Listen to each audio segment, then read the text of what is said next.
Start किया था परमेश्वर के वचन को लेकर के। आज मुझे एक प्रश्न व्हाट्सएप पर मिला और वो प्रश्न पूछ रहा था मुझसे कि खमीर क्या होता है, और खमीर के कारण एक बड़ा कंफ्यूजन सा है।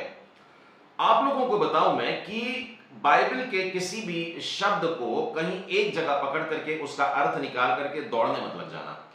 पूरी बाइबल में उस शब्द का या ऐसे वाक्यों का क्या अर्थ होता है जानना बहुत जरूरी है।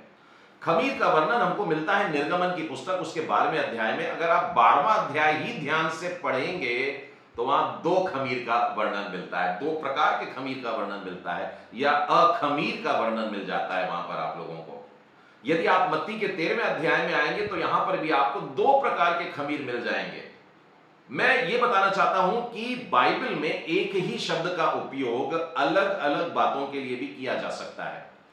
प्रभु यीशु ने एक बार कहा कि फरीसियों के खमीर से सावधान रहना। मतलब ऐसा लगता है कि खमीर बड़ी बुरी चीज है ना। तो खमीर जो फरीसियों का था वो क्या था? अविश्वास का खमीर। और खमीर की एक विशेषता है, खमीर यानी छोटे बच्चों को बता दूं मैं, आप लोगों ने दही जमाना सीख लिया होगा मम्मा पापा से। जब आप लोग दही के प्याले में से दही निकाल के खाते हैं तो मम्मा अक्सर कहती है थोड़ा सा दही उसी में छोड़ देना, और जब थोड़ा सा दही रह जाता है अंदर तो मम्मा उसमें कुनकुना दूध डाल देती है, वार्म मिल्क उसमें डाल देना, और उसको रात भर के लिए रहने देना, और आप सुबह उठ करके देखेंगे तो पूरा बर्तन दही बन जाता है। उसी तरह से खमीर होता है।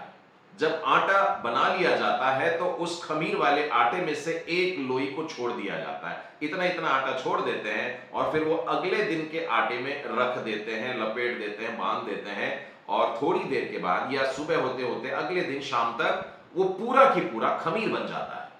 ठीक है, तो east is one type of bacteria, अगर आप स्टूडेंट्स हैं तो जान लिए। तो ऐसे बैक्टीरिया हैं जो हमारी मदद करते हैं। ठीक है, तो आप ईस्ट की रोटी भी खाते हैं, जब आप ब्रेड खाते हैं तो वास्तव में ईस्ट खाते हैं। सादी रोटी जो होती है अखमीरी, उसमें छेद छेद नहीं दिखते, परंतु ब्रेड को आप देखेंगे तो पूरे उसमें छेद छेद छेद छेद होते हैं, क्योंकि वो फूल जाता है। तो ईस्ट जो होता है, खमीर जो होता है, बिल्कुल ऐसा ही होता है, वो फुला देता है। तो प्रभु यीशु ने हमसे कहा कि इनके अविश्वास से बच करके रहना, बड़े तेजी से फैल जाते हैं। लेकिन प्रभु यीशु ने एक दृष्टांत बताया, बड़ा छोटा सा दृष्टांत है, और उसमें कहा परमेश्वर का राज्य उस खमीर के समान, उस आटे के समान है जो एक स्त्री ने लिया और खमीर उसमें डाल दिया, और होते होते सब खमीर बन गया। तो परमेश्वर के राज्य के लिए भी उन्होंने इस्तेमाल किया है। यदि मैं आपको वचन सुनाता हूं, आप किसी और को वचन सुनाते, वो किसी और को वचन सुनाता है, एक प्रकार का न्यूक्लियर रिएक्शन जिसको बोलते हैं, चेन रिएक्शन जिसको बोलते हैं, बढ़ते बढ़ते बढ़ते बढ़ते अचानक ही सारे लोगों को परमेश्वर का उद्धार का वचन मिल जाता है। एक ही शब्द के बाइबल में कई, एक सुंदर सा उदाहरण देखिए। जिन्होंने पूछा था उनसे मैं पूछता हूं, मैं नाम नहीं लेता हूं, बताइए बाइबल में भोर का तारा कौन है? बाइबल में भोर का तारा कौन है? यदि आप पुराने नियम में देखेंगे तो आपको पता चलेगा, हे भोर के तारे, ये तुझको क्या हुआ? तू ऊपर स्वर्ग से कैसे नीचे गिरा दिया गया? और आप जानते हैं ये उस घमंडी व्यक्ति के बारे में जो परमेश्वर का सबसे प्रधान स्वर्गदूत रहा है, लूसीफर, और ये शैतान को दर्शाता है, भोर का तारा। लेकिन अगर आप प्रकाशित वाक्य पढ़ेंगे तो बताइए मुझे, भोर का तारा किसे कहा गया है? प्रभु यीशु मसीह को, है ना। तो हम देखते हैं कि पूरी बाइबल को पढ़ना बहुत जरूरी है। इसीलिए बाइबल ही को लेकर के, परमेश्वर के वचन को लेकर के आज मैं आप लोगों के सामने प्रभु के वचन के सेकंड पोर्शन में आता हूं। बाइबल जब सबसे पहले दी गई थी तो हम लोगों के पास में ये था, पत्थर पर लिखे हुए वचन। ये मूसा को परमेश्वर ने उस पर्वत पर बुला करके लिख करके दिया था, और जब ये टूट गई थी तो फिर से ऊपर बुलाया और बोला पटिया लेकर के आना और मैं अपने हाथ से लिखूंगा। परमेश्वर ने अपने हाथों से फिर एक बार लिख करके दिया। लेकिन हम बाइबल के दूसरे भाग में देखते हैं तो हमको प्रभु यीशु दिखाई देता है, प्रभु यीशु के चेले दिखाई देते हैं, उसके प्रेरित दिखाई देते हैं, प्रेरितों की शिक्षा दिखाई देती है, और इस प्रकार से 27 पुस्तकें दिखाई देती है। जो पुराना नियम है उसे हम लोग व्यवस्था इस नाम से जानते हैं, व्यवस्था के नाम से जानते हैं, और जो नया नियम है उसको हम लोग अनुग्रह का समाचार नाम से जानते हैं। उद्धार का जो सुसमाचार है that is gospel of grace, अनुग्रह का सुसमाचार है। अब समस्या क्या हो गई कि लोगों ने इन दोनों के बीच में एक मोटी सी दीवार को खड़ा कर दिया। यहां तक कि मैं जब जवानों के साथ में बैठता हूं तो उन लोगों के भी प्रश्न होते हैं कि अंकल अब तो नया नियम आ गया है, अब तो हमको अनुग्रह में जीने का है, तो हमको पुराने नियम की कोई आवश्यकता नहीं है। हम लोग why do we study the Old Testament, नहीं पढ़ना चाहिए, पुराना नियम नहीं करना चाहिए हम लोगों को, इस तरीके से वे मुझको सलाह देते हैं। लेकिन पुराना नियम अगर मैं न पढ़ूं तो मैं नया नियम समझ ही नहीं सकता। यदि मैं केवल नया नियम पढ़ रहा हूं तो इतने सारे प्रश्न आ जाएंगे कि ऐसा क्यों, वैसा क्यों, ये क्या है, परमेश्वर का मेमना क्या होता है, और पाप बलि और दोष बलि क्या होती है, लहू का बहना क्यों जरूरी है। ऐसे अनेक प्रश्न घेर लेते हैं जिसका उत्तर मिलना मुश्किल हो जाता है। और इसीलिए ये पर्दा फट जाना बहुत जरूरी है, ये दीवार को गिरा देना बहुत जरूरी है। अब देखिए, साधारणतः हम लोग जब पुराना नियम और नया नियम देखते हैं ना, तो मैंने देखा कि लोग क्या करते हैं, वो बताते हैं मुझको कि नए नियम में प्रभु यीशु मसीह आ गए हैं और प्रभु यीशु ने पुराने नियम की भविष्यवाणियों को पूरा कर दिया है। और मैंने नेट पर एक लिस्ट पाया जहां पर करीब करीब 1000 भविष्यवाणियां पुराने नियम की आप लोगों को मिल जाएंगी, जहां पर प्रभु यीशु का वर्णन है। मैंने उनमें से केवल 1 से 15 दिखा रहा हूं, 101 से 115 में भी दिखा रहा हूं, और इस प्रकार से अनेकों मिल जाएंगी। तो लोगों के लिए क्या हो गया है कि ये सारी बातें महज प्रभु यीशु के जीवन की भविष्यवाणियां, उसके मृत्यु की भविष्यवाणियां, उसके जी उठने की भविष्यवाणियां और न्याय के दिन की भविष्यवाणियां, और इस प्रकार से लोग समझते हैं। लेकिन मैं आप लोगों को बताता हूं, बाइबल जो आज हमको सिखाती है, बाइबल वही है जो पहले सिखाती थी। नया नियम वही सिखाता है जो पुराना नियम सिखाता है। बाइबल में लिखा है हमारा परमेश्वर कभी भी बदलता नहीं, वो कल जैसा था वो आज भी है और कल भी रहेगा। हमारा प्रभु यीशु युगानुयुग एक सा है, वो कभी बदलता नहीं, उसकी शिक्षाएं बदलती नहीं। पुराने नियम की 39 पुस्तकों में जो मिलता है बिल्कुल वही बातें 27 पुस्तकों में भी प्राप्त होती हैं। तो मैंने कुछ पॉइंट्स का ऐसे कलेक्शन किया, ऐसे आप लोगों को बड़ी आसानी से करीब 25 शिक्षाएं मिल जाएंगी जहां पर पुराना नियम भी वही सिखाता है जो नया नियम सिखाता है। और मुसीबत इस बात की है कि लोग कहते हैं ये बातें तो नए नियम में है ही नहीं। चलिए मैं इन्हीं बातों को स्टार्ट करता हूं। पहला पॉइंट आप लोगों के सामने मैं रख रहा हूं और यह है वासनापूर्ण इच्छा से देखना घोर पाप है। प्रभु यीशु मसीह ने पहाड़ी उपदेश में, मत्ती रचित सुसमाचार उसके 5वें, 6वें और 7वें अध्याय में अगर आप देखें तो पहाड़ी उपदेश में इस बात का वर्णन किया गया है, और मैं आपको नया नियम में से यह बता रहा हूं।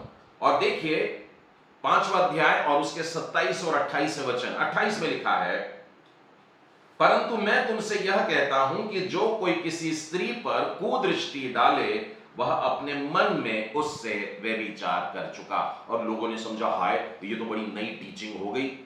यानी पुराने नियम में क्या करते थे फिर? पुराने नियम में वास्तव में जब किसी को छुआ जाता था क्या तब व्यभिचार होता था? बाइबल नई नई शिक्षाओं को लाकर के हमको कंफ्यूज नहीं करती है। मैं भी पुराने नियम में से आप लोगों को बताता हूं। आप मुझे बताइए कि यह कौन सी पुस्तक है? उस पुस्तक के एक अध्याय का मैं पहला वचन पढ़ रहा हूं। मैंने अपनी आंखों के विषय में वाचा बांधी है, फिर मैं किसी कुंवारी पर क्यों कर आंखें लगाऊं। यह एक शादीशुदा व्यक्ति है, परमेश्वर का बड़ा प्रिय व्यक्ति है। स्वर्ग में तक इस व्यक्ति का नाम लिया जाता है। और जब परमेश्वर शैतान से बात करता है तब वो शैतान से पूछता है क्या तूने मेरे दास इस पर नजर की है? तो व्यभिचार का जो पाप है बेशक शरीर का पाप है, लेकिन पुराने नियम भी यही बताता है कि किसी स्त्री पर मोहित होकर उसकी तस्वीर को देखना और मोबाइल में उसकी तस्वीर छुप छुप करके देख लेना या छुप करके बातें कर लेना, व्यभिचार हो गया। कितनी भयानक बात। ये वही है जो उत्पत्ति से चली आ रही बात है और ये वही है जो प्रकाशित वाक्य तक चल रहा है। ये भयानक पाप है और मैंने इस पॉइंट को जानबूझ करके नंबर 1 पे रखा है क्योंकि आए दिन मुझको अखबारों में जिस प्रकार की गंदी खबरें सुनने को मिलती है, पाप भरी खबरें सुनने को मिलती है, जहां पर स्त्रियों का अनादर हो रहा है, वहां पर तो शरीर को हाथ लगा करके हुआ है। लेकिन हम सब मसीह लोग जान करके रखें कि हम अपने विचारों में भी ऐसा कुछ नहीं कर सकते हैं कि हम किसी स्त्री पर मोहित होकर अपने पड़ोसी की स्त्री पर या कोई और कुंवारी लड़की को देख के या किसी की स्त्री और कोई हो, ये महापाप है ना। परमेश्वर ने पाप के अगर ग्रेडेशन किया है और पूछा जाता है आपसे कि महापाप क्या है, तो व्यभिचार परमेश्वर की दृष्टि में महापाप है। दूसरी बात मैं आप लोगों को बताना चाहता हूं,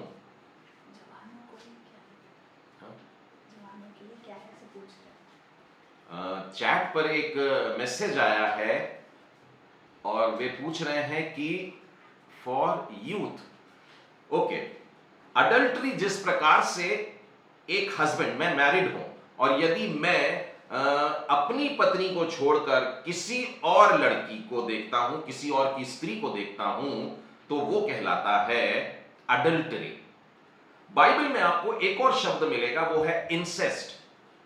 आपका विवाह नहीं हुआ है पर फिर भी आप किसी पुरुष पर या किसी स्त्री पर नजर रखते हैं या वो आपको इतना प्रिय लगता है कि ऐसा लगता है कि आज ही मैं इसके साथ लिपट जाऊं, ये मेरा जीवन साथी है और इससे मुझको शरीर का सुख मिल जाएगा।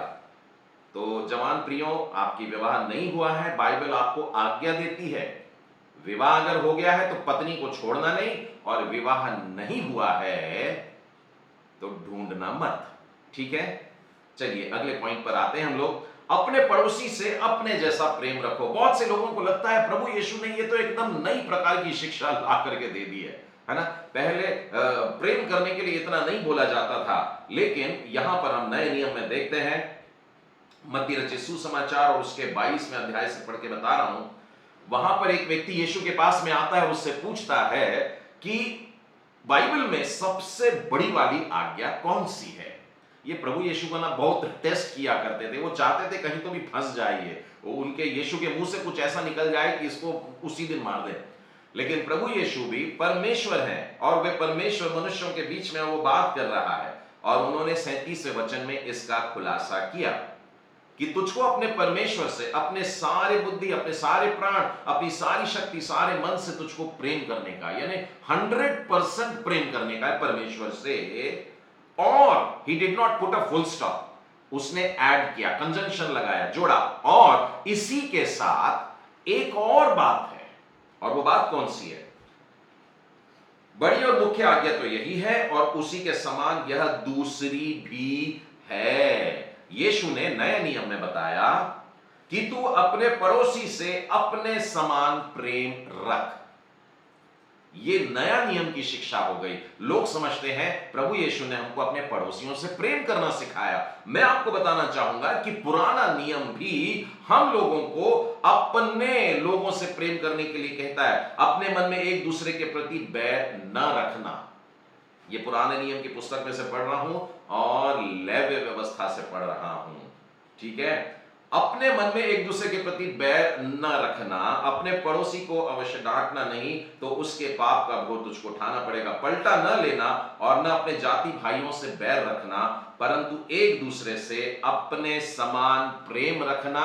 और ये वाक्य कंप्लीट करने के बाद में वो कहता है, मैं यहोवा हूं। मैं यहोवा हूं बोलने का मतलब क्या होता है? जब कोई आपको एक कमांडमेंट देता है, एक लेटर इशू करता है, आपको नौकरी का जब पत्र आया होगा ना, तो आपने देखा होगा मेरे को कौन सी नौकरी मिली है, क्या है, और नीचे देखा होगा सिग्नेचर है कि नहीं है, ये कहां से, कौन से ऑफिस से आया है, कौन से डेजिग्नेशन ने किया है, कोई फर्जी लेटर तो नहीं है। तो परमेश्वर यहां अपना नाम लिखता है, मैं यहोवा हूं, I command you to love your neighbours. और कैसा प्यार करना है? अपने समान। जैसा प्रेम हम अपने से करते हैं, बिल्कुल उसी तरीके का प्रेम हमें एक दूसरे से करना चाहिए। एक और प्रश्न आ रहा है कि आप इनके रेफरेंसेस भी बताइए। मैंने आपको सिर्फ लय व्यवस्था बताया, ये लय व्यवस्था का 19वां अध्याय था। ठीक है, चलिए तीसरे पॉइंट की तरफ आगे बढ़ते हैं।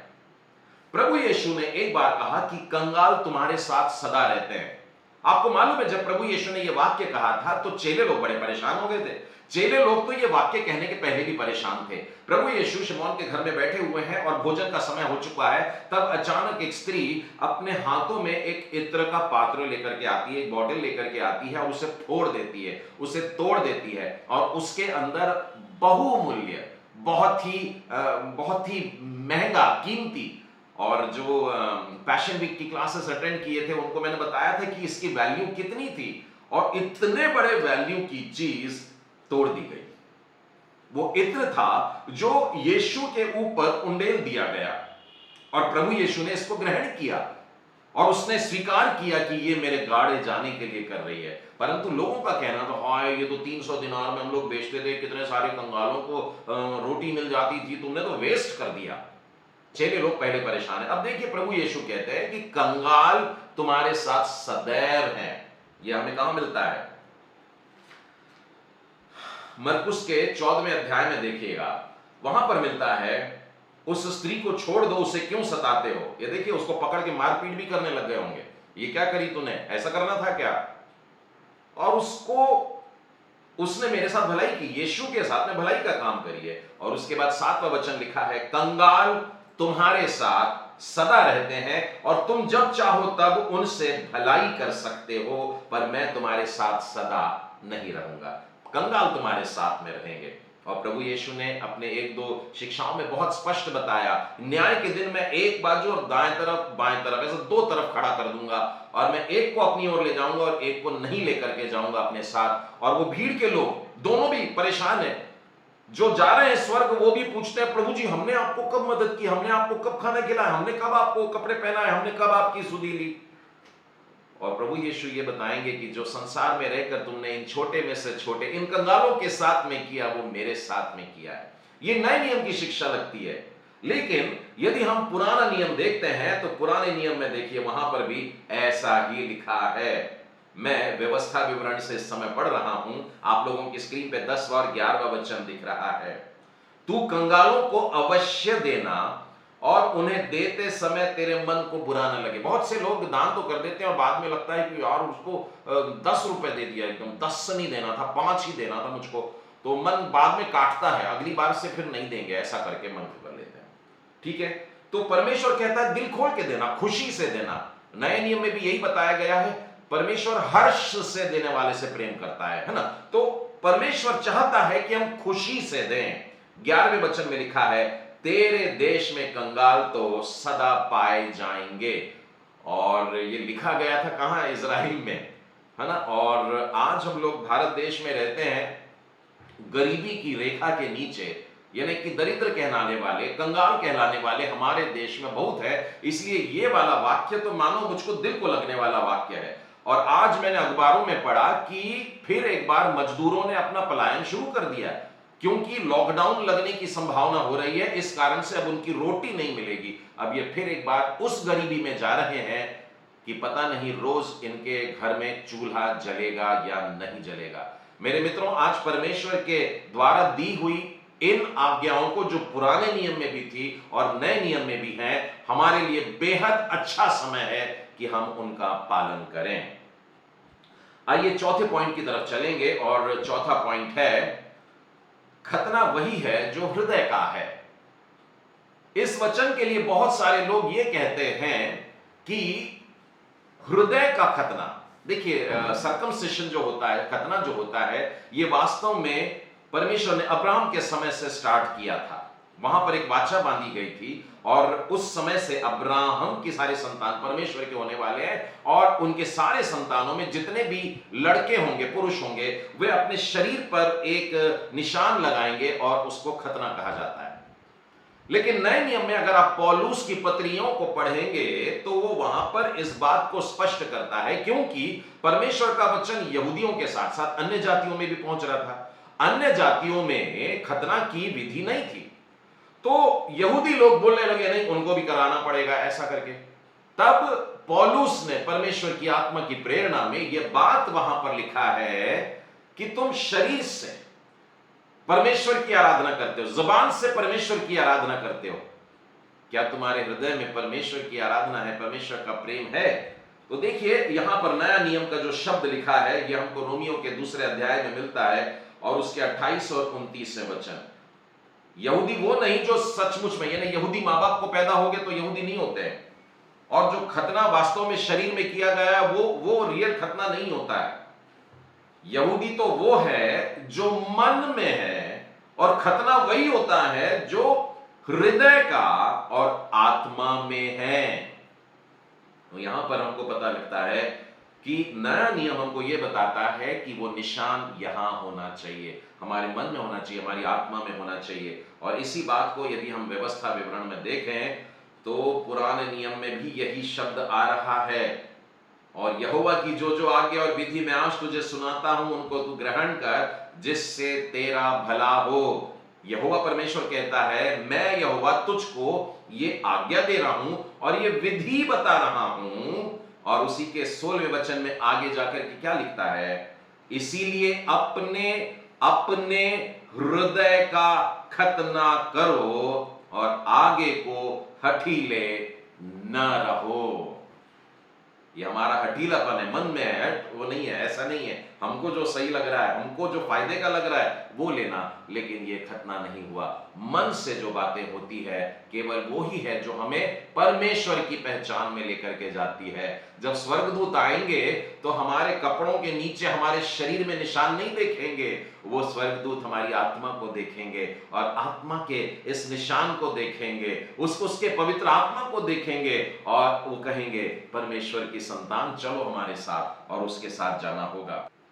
मैं सिर्फ 3 और पॉइंट्स आपको बताऊंगा, 7 पॉइंट्स और बताऊंगा। आप लोगों को मैंने शुरू में कहा मैंने 25 पॉइंट्स ढूंढे हैं, परंतु ये आपकी स्टडी के लिए हो जाएंगे। तो 5वां पॉइंट है परमेश्वर तलाक से घृणा करता है। पति पत्नी शादी में जुड़ जाते हैं, आपको मालूम है शादी में एक पुरुष एक स्त्री को और एक स्त्री एक पुरुष को वचन देती है, और ये वचन केवल एक दूसरे को नहीं देती परंतु परमेश्वर की कलीसिया को देती है, परमेश्वर के अभिषिक्त को देती है और परमेश्वर को देती है। उसी रीति से दुल्हा भी स्त्री को देता है, यानी दुल्हन को वचन दे रहा है, कलीसिया को दे रहा है, परमेश्वर के अभिषिक्त को दे रहा है और परमेश्वर को दे रहा है। तो जो तलाक के बारे में सोचते हैं, सेपरेट होने के बारे में सोचते हैं, वो 4 प्रकार के पाप में गिर जाते हैं। नए नियम की पुस्तक के मत्ती के 19वें अध्याय में अगर हम जाएं तो वहां पर लिखा हुआ है 8वें वचन में, आरंभ से ऐसा नहीं था। क्या चीज? यीशु ने कहा मूसा ने तुम्हारे मन की कठोरता के कारण तुम्हें अपनी अपनी पत्नी को छोड़ देने की आज्ञा दी थी, आरंभ से ऐसा नहीं था। मैं तुमसे कहता हूं कि जो कोई व्यभिचार को छोड़ किसी और कारण से अपनी पत्नी को त्याग कर दूसरी से विवाह करे वो व्यभिचार करता है। तो नए नियम में हम ये पाते हैं कि परमेश्वर नहीं चाहता कि हम अपने स्त्री को छोड़े, अपनी पत्नी को छोड़ें, और यही बात हम लोग पुराना नियम भी अगर पढ़ते हैं मलाकी के पुस्तक में, बड़ी छोटी सी पुस्तक है, अध्याय बताने की जरूरत नहीं मुझे, वहां पर लिखा है, देखिए 15वें वचन से आगे, और तुम में से कोई अपनी जवानी की स्त्री से विश्वासघात न करे। बहुत स्पष्ट लिखा है, तुम्हारी जो पत्नी है, तुम्हारी जो स्त्री है, योर वाइफ, उसको धोखा नहीं देना बिल्कुल भी, क्योंकि इज़राइल का परमेश्वर यहोवा यह कहता है कि मैं स्त्री त्याग से घृणा करता हूं, मैं तलाक से घृणा करता हूं, मैं डाइवोर्स से घृणा करता हूं। यह वाक्य बोलने के पहले उसने फिर एक बार बोला मैं यहोवा परमेश्वर हूं। तो ये 5वीं टीचिंग ऐसी है जो लोग समझते हैं कि नए नियम में नई शिक्षा है, पुराने नियम में तो हमको जितने चाहे हम शादियां कर ले, पहली को छोड़े दूसरी कर ले, तीसरी चौथी पांचवी, पहले के 4 को हटा के 5वीं 6वीं 7वीं 8वीं रख ले। ऐसा नहीं है। परमेश्वर यहोवा कहता है मैं स्त्री त्याग से घृणा करता हूं। मैं पहले भी वही बोल रहा था, आज भी वही बोल रहा हूं। तो अपने बीच में पति पत्नियों से कह रहा हूं झगड़े मत करिएगा, परमेश्वर इससे भी दुखी हो जाता है। ये एक प्रकार का तलाक की तरफ का रास्ता होता है। बहुत सारे लोग तो शादी चल करके 10 साल 20 साल भी हो जाते हैं, लेकिन आपस में एक दूसरे को बोलते रहते हैं मेरा और तेरा पटने वाला नहीं है, तू चले जा, जहां से आई तू चले जा। और फिर पत्नी भी बड़े लड़का के कह देती है मैं नहीं जाऊंगी।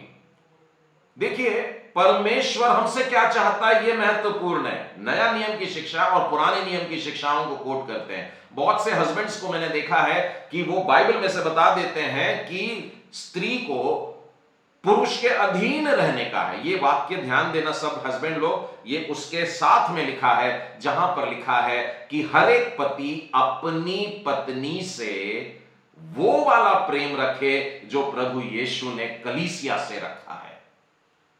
मतलब बलिदान हो जाए, मतलब मरने तक का प्रेम। इतना ज्यादा प्रेम हमको करने का है अपनी पत्नी से, तब कहीं जाकर के परमेश्वर की आज्ञा पूरी हो रही है। यदि आप अपने मन में अपने पति के लिए या पत्नी के लिए ऐसे कुछ विचार ला रहे हैं कि वो ठीक नहीं है, परमेश्वर को अपने बीच में बुला लीजिए। आप और आपके पति, इन दोनों के बीच में, पति पत्नी के बीच में जो सीमेंट अगर प्रभु यीशु मसीह का है, तो आपकी ये जोड़ी उसके आने के दिन तक बनी रहेगी। आमीन। आइए हम लोग छठवें पॉइंट को देखें। उद्धार की योजना हर एक जाति के लिए है।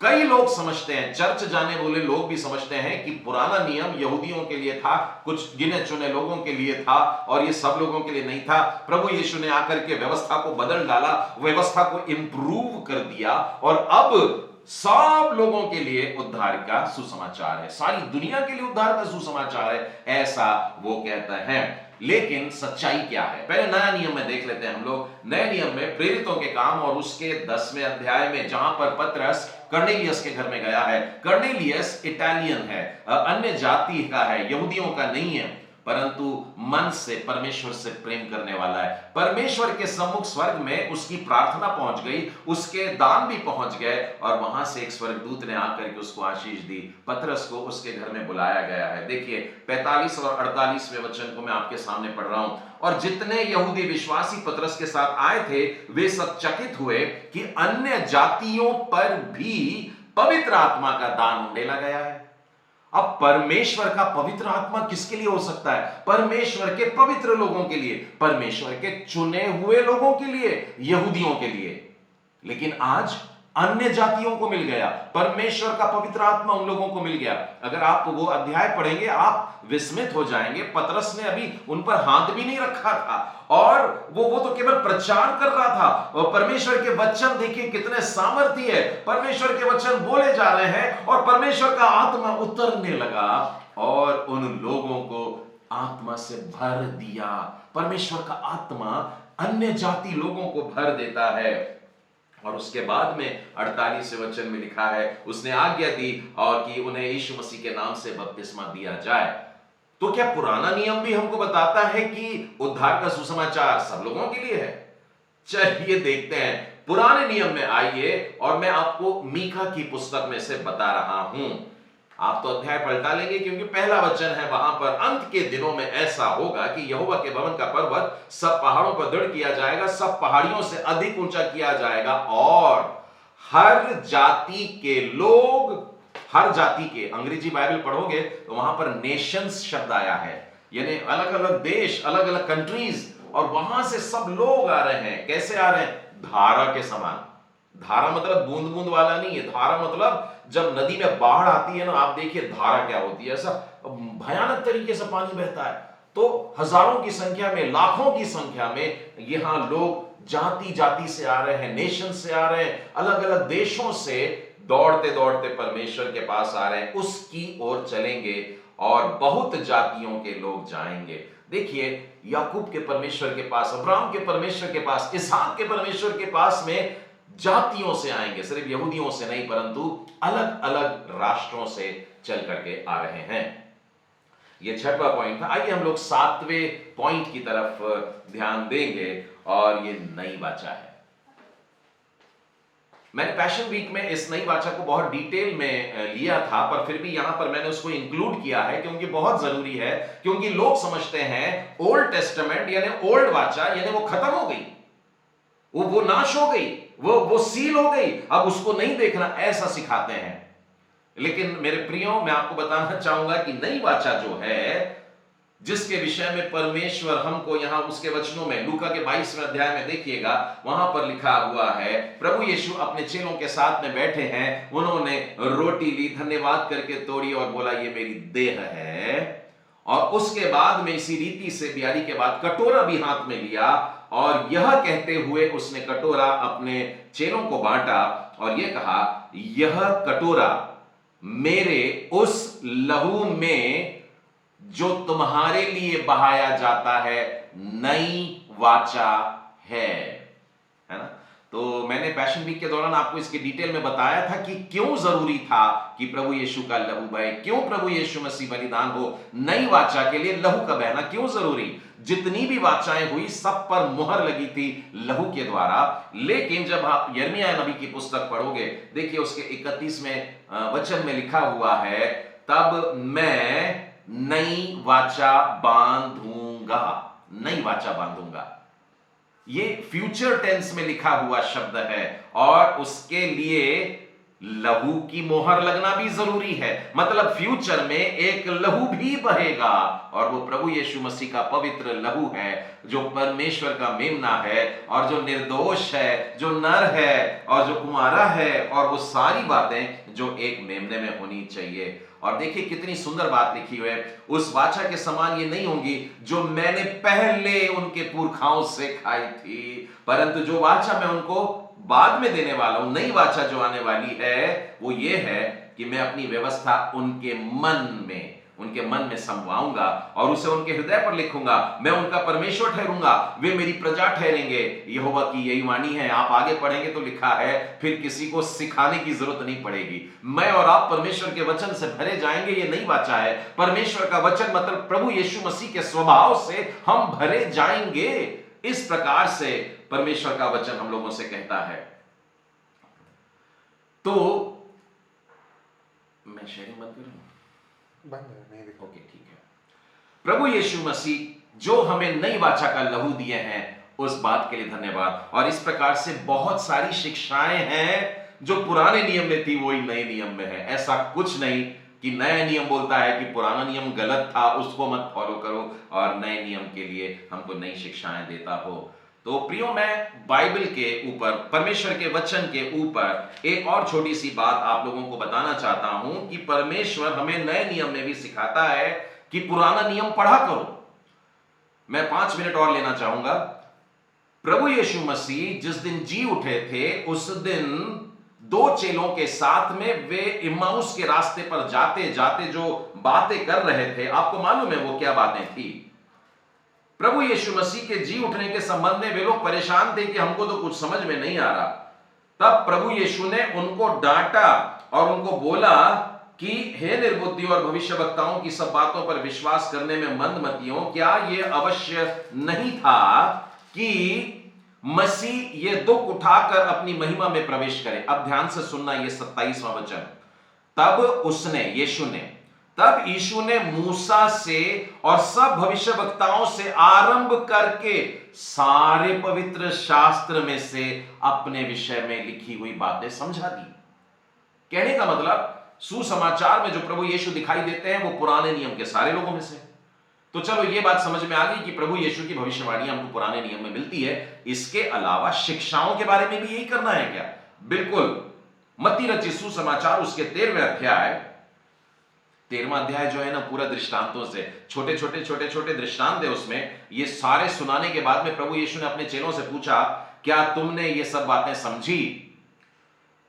उसने उनसे कहा, इसीलिए हर एक शास्त्री मतलब शास्त्र का ज्ञानी, जिसको बाइबल समझ में आती है। और जिस समय प्रभु यीशु ये बोल रहे थे, उस समय वास्तव में पुराना नियम उनके सामने था, और अब यीशु आ गए हैं, मतलब नया नियम आंखों से वे देख सकते थे। अब देखिए वो क्या कहे, इसलिए हर एक शास्त्री जो स्वर्ग के राज्य का चेला बना है, यानी हर एक शास्त्री नहीं, केवल वही वाला शास्त्री जो परमेश्वर के राज्य में का चेला है, उस गृहस्थ के समान है जो अपने भंडार से नई और पुरानी वस्तुएं निकालता है।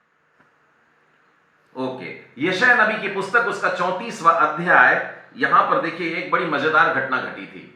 किसी की शादी थी और उनके शादी का जो कार्ड होता है, लोग अक्सर कार्ड के ऊपर बाइबल का एक वचन लिख देते हैं, जिन्हें परमेश्वर ने जोड़ा है उन्हें मनुष्य अलग ना करे, है ना। मैं थोड़ी देर पहले झगड़े की बातें बता रहा था आप लोगों को, हमें मिलकर रहना है, पति पत्नी अलग होने की सोचे भी नहीं। वहां पर लिखा हुआ है, मादा उल्लू घोंसला बना रही है, वे अंडे देकर उसमें सेगी, अपने छाया में बटोर लेगी, वहां गिद्ध अपने साथी के साथ इकट्ठा बैठा है। और उसके बाद में लिखा है, कोई बिना जोड़ा ना रहेगा। अब उस शादी का कार्ड जब मैं देख रहा था तो वहां लिखा हुआ था, कोई बिना जोड़ा ना रहेगा। तो जिसके साथ में बात थी, परमेश्वर कितना अच्छा है ना ब्रदर, मैंने बोला क्या हो गया, परमेश्वर तो हमेशा अच्छा है। नहीं, मतलब ये बाइबल का वचन देखिए कितना प्यारा है ना। अब जो बांटने के लिए आए थे, उनके साथ में कुंवारे लड़के भी भाइयों को लेकर के आए थे, और भाइयों की तरफ इशारा करके बोल दिए, मेरी तो शादी हो रही है ब्रदर, परमेश्वर ने इनका भी प्रबंध किया है, जरा इनको बता दो।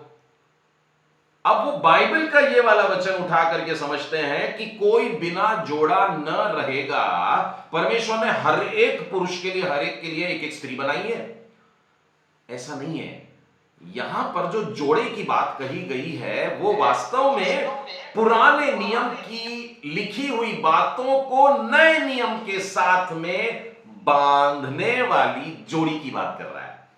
अब इसी वचन को बड़े ध्यान से मैं पढ़ता हूं, आप भी सुनिएगा। यहां पर लिखा है, यहोवा, 16वां वचन देखिएगा, 34वां अध्याय 16 वचन, यहोवा की पुस्तक से ढूंढ कर पढ़ो। हाँ, अपने बगल में पड़ोस में मत जाओ, रिश्तेदारों को मत बोलो, पास्टर साहब को मत बोलो मेरे लिए जोड़ा ढूंढो। यहां पर बाइबल कहती है, यहोवा की पुस्तक से ढूंढ करके पढ़ो। मतलब तुम जो नया नियम पर अपना मन लगाते हो, बड़ी छोटी सी पुस्तिका होती है, अपने जेब में डालो तो जेब में भी आ जाती है, ऐसी पुस्तिका को लेकर घूमते हो। लेकिन बाइबल में क्या लिखा है, यहोवा परमेश्वर कह रहा है, यहोवा की पुस्तक से ढूंढ कर पढ़ो।